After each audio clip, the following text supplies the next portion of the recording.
श्रीमद् भगवद गीता चतुर्थ अध्याय श्लोक संख्या 15 का हम लोग कल मनन कर रहे थे, जिसमें भगवान श्री कृष्ण ने कहा कि पूर्व काल के मुमुक्षुओं ने भी इस प्रकार जानकर कर्म किए थे। अब हम इस बात को सबसे पहले ध्यान दें कि उपदेश किसके लिए होता है। तो तीन प्रकार के लोग होते हैं, एक होते हैं अज्ञानी, दूसरे होते हैं ज्ञानी और तीसरे होते हैं मुमुक्षु। अज्ञानी उसको बोलते हैं कि भाई जिसको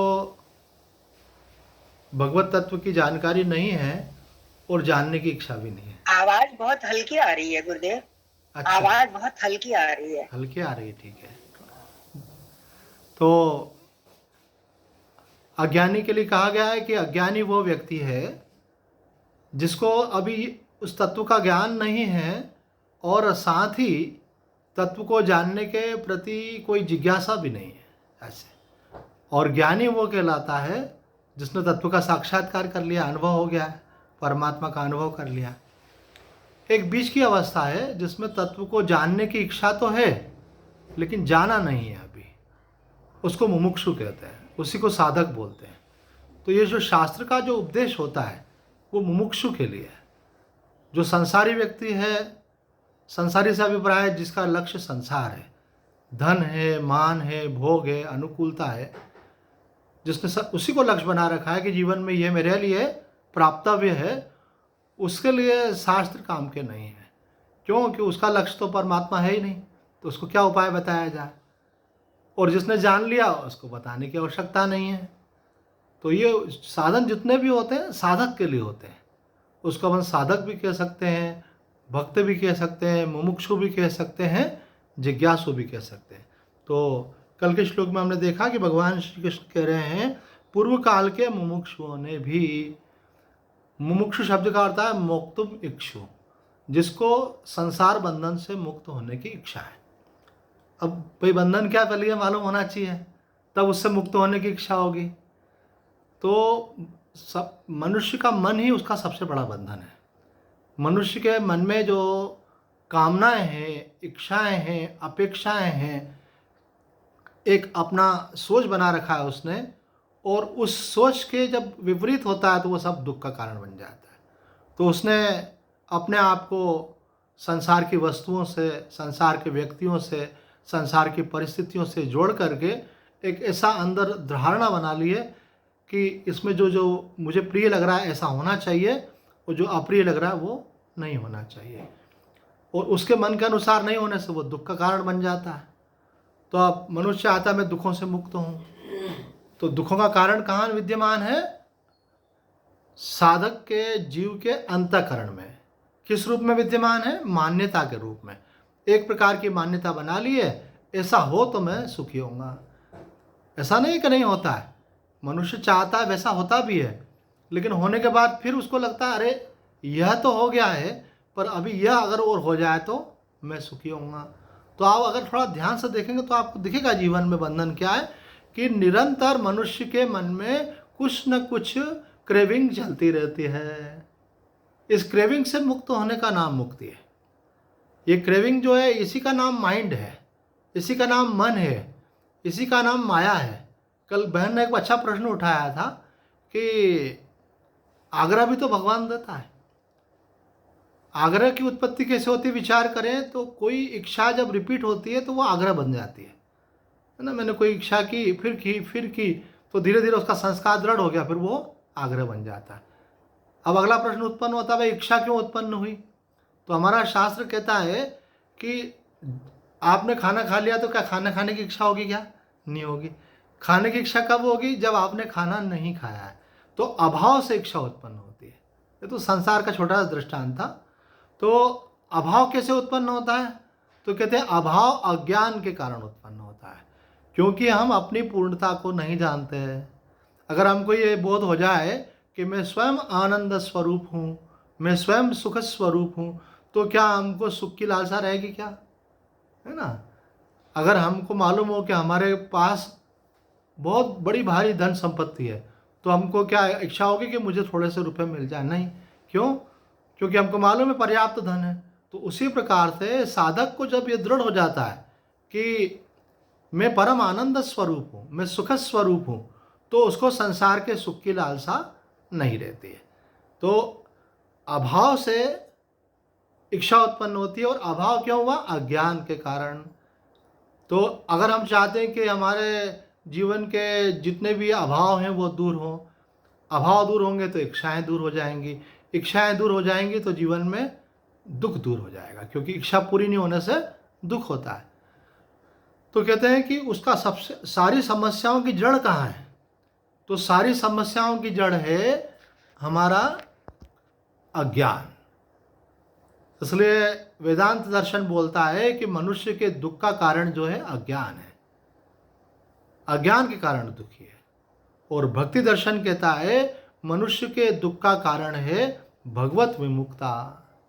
अभी हम भगवान से विमुख होकर के संसार के सन्मुख हो गए, हमारे लिए संसार इम्पोर्टेंट बन गया है, भगवान गौण हो गया है, तो हमारा ध्यान भगवान से हट गया है।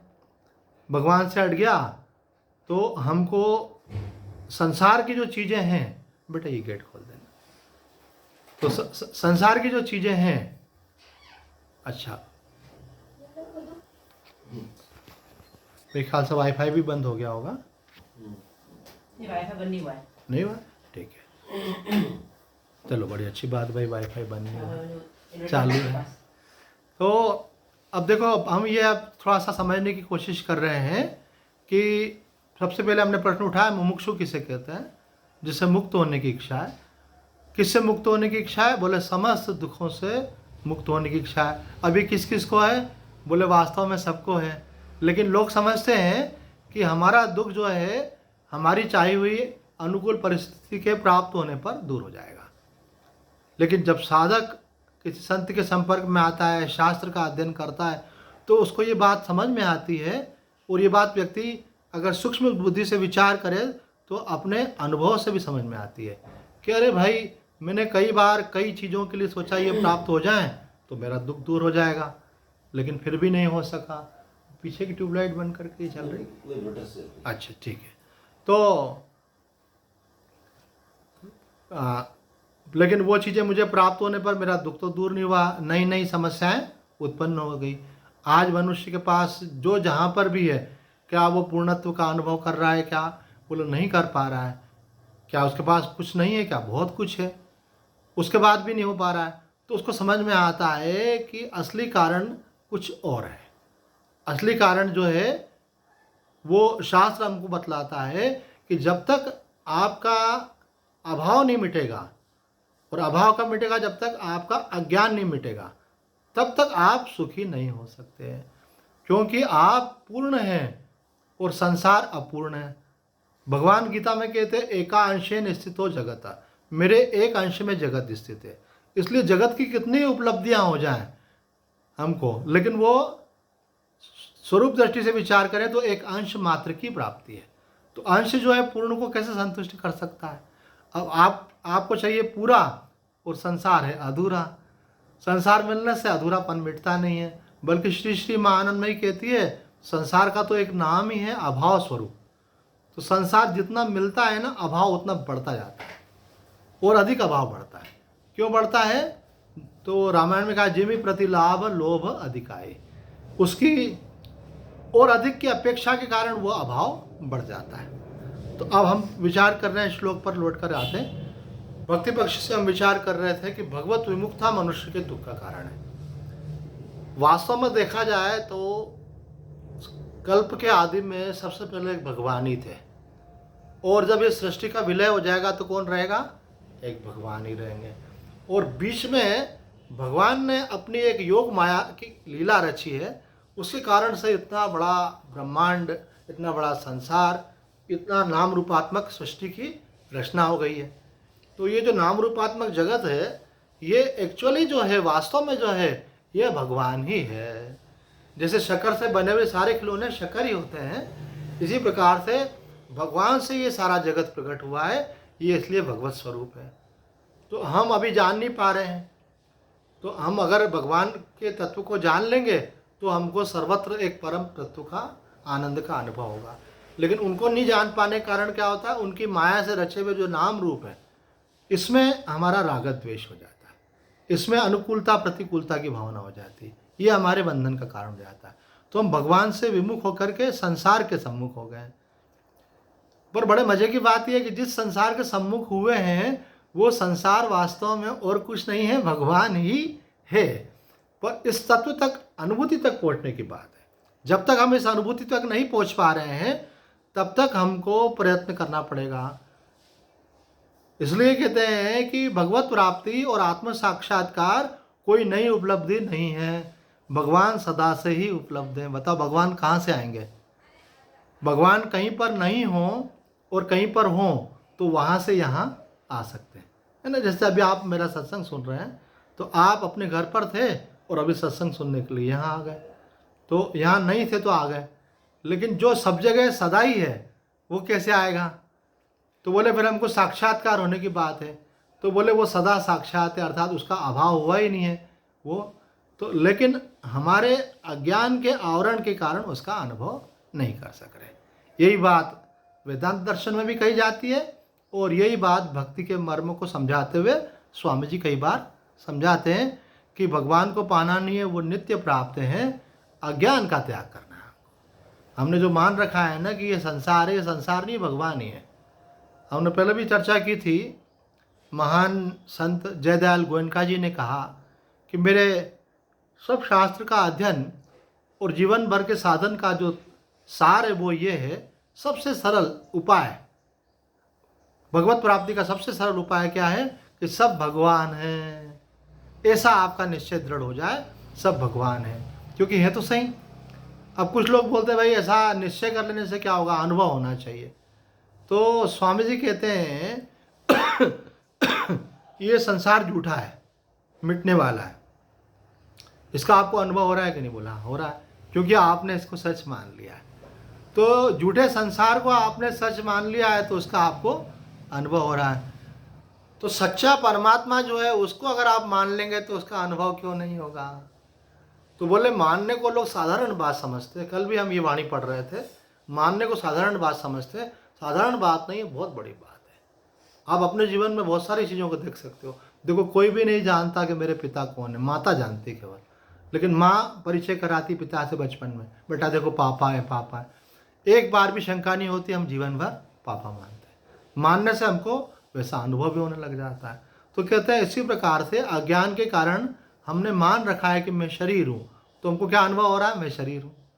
अब इसी बात को ज्ञान के प्रभाव में, गुरु के और सदगुरु के मार्गदर्शन में, शास्त्र की आज्ञा मान करके हम मान लें कि हम आत्मा हैं, तो जो पुराना माना हुआ अज्ञान है वो हमारा हट जाएगा और उस तत्व का साक्षात्कार होगा। तो यहाँ कह रहे हैं कि भक्ति और ज्ञान दोनों दृष्टि से अगर आप विचार करें तो जो इच्छाएं हैं, आग्रह हैं, वो क्यों उत्पन्न हुए? अभाव के कारण हुए हैं। और अभाव क्यों उत्पन्न हुआ है? उस भगवत तत्व के अनुभव नहीं होने के कारण। उसका आपको अनुभव होने लगेगा, आपकी निष्ठा बन जाएगी तो आपका सब दुख दूर हो जाएगा। अब प्रसंग चल रहा है कर्मयोग का, तो देखो आगे क्या बोलते हैं, इस प्रकार जानकर कर्म किए हैं, मतलब मुमुक्षुओं ने कर्म किए हैं, इसलिए तू भी पूर्वजों के द्वारा सदा से किए जाने वाले कर्मों को उन्हीं की तरह कर। ये उन्हीं की तरह बड़ा महत्व की बात है। यहाँ स्वामी जी ने एक बहुत रहस्य की बात समझाई है कि साधक जो है वो भगवत तत्व के साक्षात्कार के लिए दो में से एक उपाय करता है। ये बहुत ही इंटरेस्टिंग बात है। एक बात ये होती है कि मैं कुछ करूं तो मुझे परमात्मा की प्राप्ति होगी।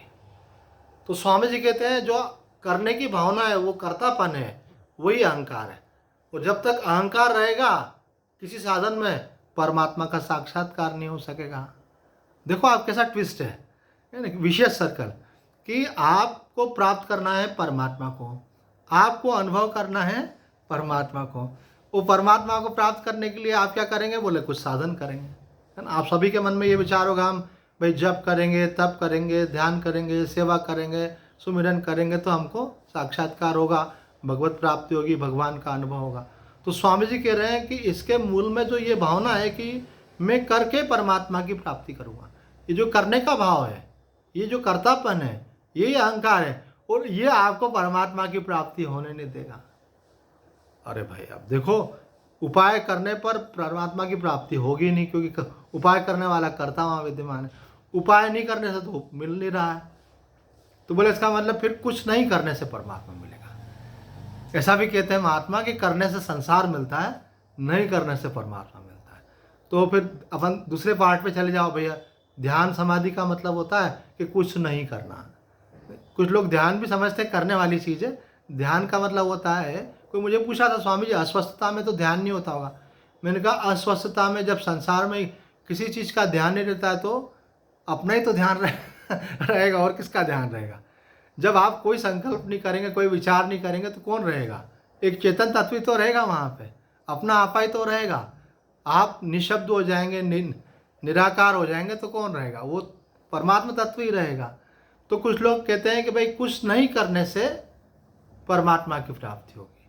तो जैसे करने में कर्तापन है, कार्य रूप से है, नहीं करने में भी कर्तापन है, लेकिन कारण रूप से है कि नहीं करने वाले के रूप में भी तो वहाँ पर कोई विद्यमान है। अर्जुन के अंदर जो अज्ञान था वो किस बात का था। रमण महर्षि जी गीता का सार समझाते हुए कहते हैं, अर्जुन को जो अज्ञान था, अहंकार, वो यही था कि मैं युद्ध नहीं करूँगा। तो भगवान उसको उपदेश देकर के ये समझाते हैं कि न तो तुम करने वाले हो और न तुम न करने वाले हो, तुम तो शुद्ध आत्म तत्व हो। सब ईश्वरीय लीला के अनुसार खेल संसार में चल रहा है। आप सोचोगे मैं करूँगा तो भी करता हो, और आप सोचोगे मैं नहीं करूँगा, इसका मतलब कर्म का निषेध करने वाले के रूप में भी आप वहाँ पर विद्यमान हो। तो बड़ा जटिल हो गया। अरे भाई करने से भी नहीं मिलेगा, नहीं करने से भी नहीं मिलेगा, तो फिर कैसे कल्याण होगा। तो बोले अब देखो, कल्याण के साधन आपको अहंता का त्याग करना है और सत्य को स्वीकार करना है। सत्य क्या है? परमात्मा सदा है, इस सत्य को स्वीकार करना है। आपको करके पाना नहीं है, और नहीं करके भी उसका अनुभव नहीं करना है, क्योंकि जो सदा सही है उसको नहीं करके भी कैसे पालोगे, जो प्राप्ति है उसको कैसे पालोगे। तो ये फाइनल अल्टीमेट चीज़ ये है। यहाँ ये बात पकड़ में नहीं आती, उसके लिए हमको बाकी सब साधन करने पड़ते हैं। लेकिन साधन करते करते अंतःकरण की शुद्धि तो होगी। भगवान का नाम लेंगे, जप करेंगे, सेवा करेंगे, मन शुद्ध होगा। लेकिन काम कब बनेगा? जब काम तब बनेगा जब आपका अहंकार शिथिल हो जाएगा और आप जानेंगे कि भगवान की कृपा से सदा ही वो विद्यमान है। किसी भी साधन से परमात्मा की प्राप्ति नहीं होती, उनकी कृपा से ही होती है। और उनकी कृपा क्या है? अपने अहंकार का त्याग हो जाना, मैं पने का त्याग हो जाना। तो यहाँ पे स्वामी जी कहते हैं, कर्म जब तक आप अपने लिए करोगे, मतलब आप अपने लिए परमात्मा को पाना चाहते हो, आप सुखी होना चाहते हो, तब तक बंधन है। लेकिन जब आप कर्म दूसरे के लिए करते हो तो आपका मैं वहाँ से बदल गया, अब वो मेरे लिए नहीं है वहाँ पे। तो कर्म योग में कर्म तो होता है दूसरे के लिए और योग होता है अपने लिए। इसलिए भगवान ने कहा है, योगस्थ कुरु कर्माणि। कर्म तो करें, लेकिन किस में स्थित होकर के? योग में स्थित होकर के। योग में स्थित होने का मतलब क्या है? इस विवेक में, इस समझ में, इस ज्ञान में स्थित होकर कर्म करें कि हम परमात्मा से कभी अलग नहीं हुए हैं। स्वामी जी ने एक अन्यत्र भी ये वाली बात कही है कि परमात्मा की प्राप्ति में बाधा क्यों लगती है, विलंब क्यों होता है। वो विलंब लगने का कारण आप स्वयं हैं, कि आपकी ये जो धारणा है कि परमात्मा प्राप्त नहीं है, उनको प्राप्त करना है, ये आपकी धारणा उनके प्राप्ति में विलंब कराती है। तो बोले इसका मतलब तुम्हें सबको प्राप्त है तो कुछ करना ही नहीं है। तो समझना भी तो पड़ेगा ना, समझने से उसमें स्थिति होगी, समझ करके वैसा भाव रखना होगा। एक स्वामी जी के पास हम जाते थे, तो उन दिनों हमारा विशेष कर्म के ऊपर जोर रहता था कि करके परमात्मा को पाना है। तो हमने कहा, स्वामी जी हमने ये जप किया है, ये अनुष्ठान किया है, अब ये कर रहे हैं, हम सही मार्ग पर तो हैं, ऐसा चल के हमको भगवान मिलेंगे ना? बिल्कुल। तो स्वामी जी ने कहा, ये सब अच्छी बात है जो आप कर रहे हो, लेकिन हम तुमको सबसे श्रेष्ठ साधन बताते हैं। तो हमने बोला, भाई सबसे श्रेष्ठ वाला तो अच्छी बात है, वो करेंगे। तो बोले उसमें करने का विषय नहीं है। मैंने कहा फिर क्या है? बोले practice of feeling of presence of God. Swami ji के वर्ड्स क्या थे? Practice of feeling of presence of God, कि परमात्मा तत्व की प्राप्ति का हमको कोई उपाय नहीं करना है, बल्कि ये भावना करना है कि परमात्मा नित्य विद्यमान है, उसको अनुभव करें, फील करें। बोल जैसे जैसे आप फील करेंगे तो आपका जो अभी ये जो भाव बना हुआ है कि परमात्मा नहीं है, वो हट जाएगा। फिर आपको उसकी जगह भाव हो जाएगा परमात्मा है, फिर वो इंटेंस होता जाएगा और उसकी आप में स्थिति हो जाएगी, आपकी उस तत्व में स्थिति हो जाएगी, अर्थात वहाँ में मिट जाएगा, केवल परमात्मा तत्व रह जाएगा। तो योग में स्थित रहकर कर्म करना थोड़ा गूढ़ विषय तो है, पर समझने से विशेष लाभ मिलेगा। नहीं तो साधक क्या होता है, जीवन भर सोचता है इतनी माला कर लूँ तो मिल जाएंगे, इतना पाठ कर लूँ तो मिलेंगे, इतना जप करूँ, इतना तप करूँ, इंटेंस साधना करूँ, पर करने वाला तो वहाँ विद्यमान है ना। तो आपको साधन के लिए मना नहीं किया जा रहा है ना। एक बार स्वामी जी ने गीता भवन में प्रवचन में ये बात बोली कि तुम कितना ही राम राम राम राम राम राम राम राम करो, लेकिन इससे राम मिलने वाले नहीं है। ओ सब साधक परेशान, वो लोग तो सब राम राम जप करने वाले साधक थे सारे। तो अगले दिन स्वामी जी के प्रवचन के पहले बहुत सारी चिट्ठियाँ आ गई। तो उन्होंने बोला स्वामी जी राम राम करने से राम नहीं मिलता, तो राम करना छोड़ दें क्या? तो स्वामी जी ने बोला कि मैंने ये कब बोला कि राम राम करना छोड़ दोगे तो राम मिल जाएंगे? तो बोले ऊंधी बात क्यों सोचते हो? तो बोले फिर प्रश्न उत्पन्न होता है, जब करने से नहीं मिलेगा तो फिर छोड़ेंगे ही सही। तो बोले नहीं, छोड़ने से भी नहीं मिलेगा। तो स्वामी जी बड़ा हमको तो आपने कंफ्यूज कर दिया। तो बोले तो कंफ्यूज तुम इसलिए हो रहे हो क्योंकि तुम्हारे पास एक ही भाषा है कि करके पाना। संसार में जो भी कोई भी चीज़ चाहिए ना अपने को, तो आप कुछ प्रयत्न करते हो तब मिलता है। अब तुमने भगवान पे भी यही अप्लाई कर रखा है, थोड़ी इसको चेंज करो। परमात्मा आत्मा करके पाने की चीज़ नहीं है, आत्मा आप हो। आत्मा के कारण ही मन चिंतन कर पा रहा है, इंद्रियां देख पा रही हैं, शरीर कर्म कर पा रहा है। तो उस आत्मा को कैसे पाओगे? वो तो नित्य प्राप्त है, उसके होने से ही ये सब कुछ हो पा रहा है। परमात्मा के होने से ही जीवन है। ये तो रमन महर्षि जी बोलते हैं जैसे पर्दे के ऊपर चित्र होते हैं ना, इसी परमात्मा रूपी पर्दे के ऊपर संसार रूपी चित्र है। हम चित्रों को तो देख रहे हैं लेकिन परमात्मा को नहीं देख पा रहे हैं। तो थोड़ा ध्यान हमको बैकग्राउंड पे लेके जाना है कि सर्व रूपों में वही एक परमात्मा है। ये तात्विक सत्संग है। तो तात्विक सत्संग में मतलब तत्व का ज्ञान कराया जाता है। तो अभी हम जो साधन करें, साधन करने में कोई बाधा नहीं है, साधन करें, लेकिन साधन करके पाने के लिए नहीं करें, बल्कि ऐसा विवेक अपने अंदर जगाएं कि वो परमात्मा तत्व नित्य प्राप्त है। और मैं जो अपने आप को उनसे अलग मानता हूँ, उनको दूर मानता हूँ, ऐसा ना मान करके उसमें मेरी स्थिति हो, उसकी अनुभूति हो, इसके लिए मैं साधन कर रहा हूँ। तो यहाँ कह रहे हैं कि योग में रहकर कर्म पहले भी मुमुक्षुओं ने किया है, और उसी प्रकार से तुम भी योग में स्थित रहकर के कर्म करो। अब 16 श्लोक में प्रवेश करते हैं। कर्मणो यपि बोद्धव्यम बोद्धव्यम च विकर्मणः। ये तो 17वां श्लोक हो गया, एक छूट गया। किम कर्मेति कव्यो पत्र मोहिता तत्ते कर्म प्रवक्ष्यामि यज्ञात्वा मोक्षसे शुभात्। कर्म क्या है और अकर्म क्या है, इस प्रकार इस विषय में विद्वान भी मोहित हो जाते हैं। अतः वह कर्म तत्व में तुझे भली भांति कहूँगा, जिसको जानकर तू अशुभ संसार बंधन से मुक्त हो जाएगा। अब देखो, ये जो आपको अभी थोड़ा सा एक बात का टच किया कर्म का, उसी को भगवान स्वयं खोलना चाहते हैं कि आप सोचते हो करके पाना है, इसका नाम है कर्म, और आप सोचते हो कि नहीं करना है, इसका नाम है अकर्म। पर भगवान बोल रहे हैं कि कर्म और अकर्म कुछ दूसरी ही चीज़ है। ये जो आप क्रिया को कर्म मान लेते हो ऐसा नहीं है, और क्रिया के त्याग को अकर्म मान लेते हो ऐसा नहीं है। तो भगवान यहाँ कह रहे हैं कि ये कर्म और अकर्म का जो तत्व है इस विषय में विद्वान भी मोहित हो जाते हैं। बोले साधारण लोगों की क्या बात है, बड़े बड़े विद्वान भी मोहित होते हैं, तो मतलब कंफ्यूज हो जाते हैं। तो इसलिए ये बहुत इम्पॉर्टेंट श्लोक है। क्यों? कि इसमें विद्वान भी मोहित हो जाते हैं, लेकिन भगवान ऐसा रहस्य समझा देंगे कि आपका मोह दूर हो जाएगा। तो भगवान बोले इसलिए अशुभ से असार संसार बंधन से तुमको मुक्त करने के लिए मैं इसका उपाय कहूँगा। एक मतलब कर्म का तत्व बताऊँगा। एक होता है कर्म, एक होता है कर्म का तत्व। तो भगवान जो है इस श्लोक के माध्यम से कह रहे हैं कि मैं कर्म का तत्व बताऊँगा। आगे भगवान स्वयं स्पष्ट करेंगे कि कर्म क्या है, अकर्म क्या है, लेकिन अभी हम थोड़ा सा संकेत करते हैं। देखो, एक चीज़ होती है क्रिया और एक होता है कर्ता। तो जब कोई क्रिया होती है और उसके साथ जब कर्ता जुड़ जाता है तो उसको बोलते हैं कर्म। टेक्निकली कर्म क्या हुआ? कोई क्रिया हो रही है और उसके साथ कोई कर्ता जुड़ा हुआ है, उसको बोलते हैं कर्म। हम सामान्यतः क्या मानते हैं? कर्म, कोई क्रिया कर रहे हैं तो कर्म है। अब यहाँ अगर क्रिया हो लेकिन कर्ता नहीं हो तो उसको कर्म नहीं कहेंगे, फिर वो क्या हो जाएगा? अकर्म हो जाएगा। कर्म भी अकर्म हो जाएगा। ज्ञानी जो कर्म करता है उसमें कर्तापन नहीं होता है, अहंकार नहीं होता है।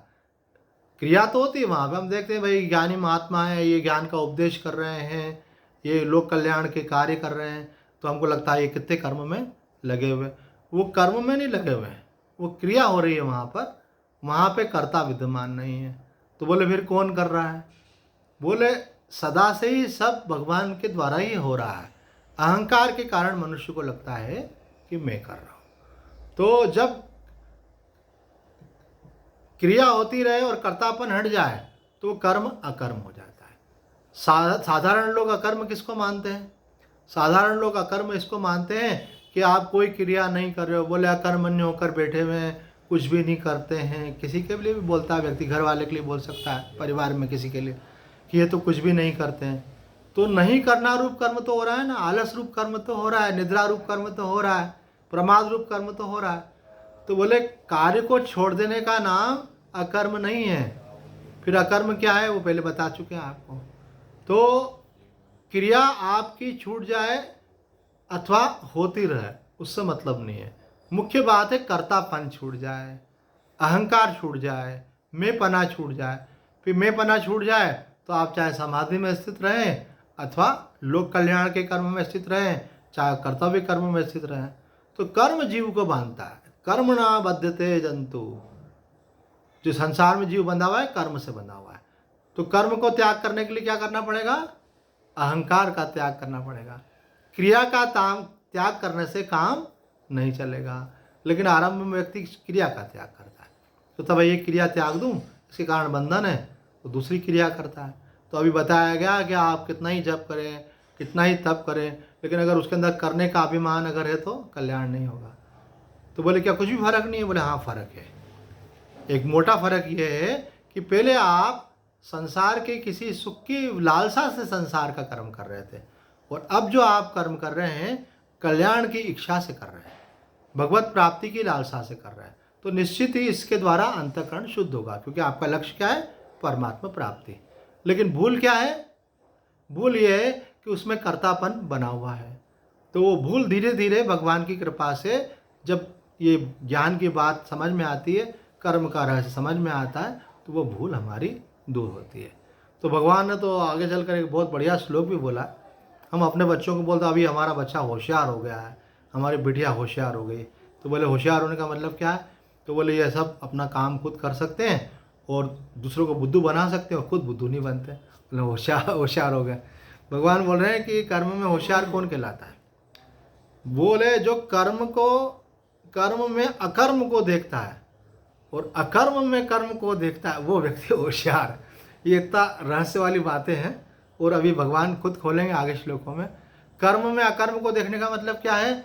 ज्ञानी बाहर से क्रिया करता हुआ दिख रहा है लेकिन अकर्म में, और अज्ञानी जो है बाहर से क्रिया नहीं कर रहा है लेकिन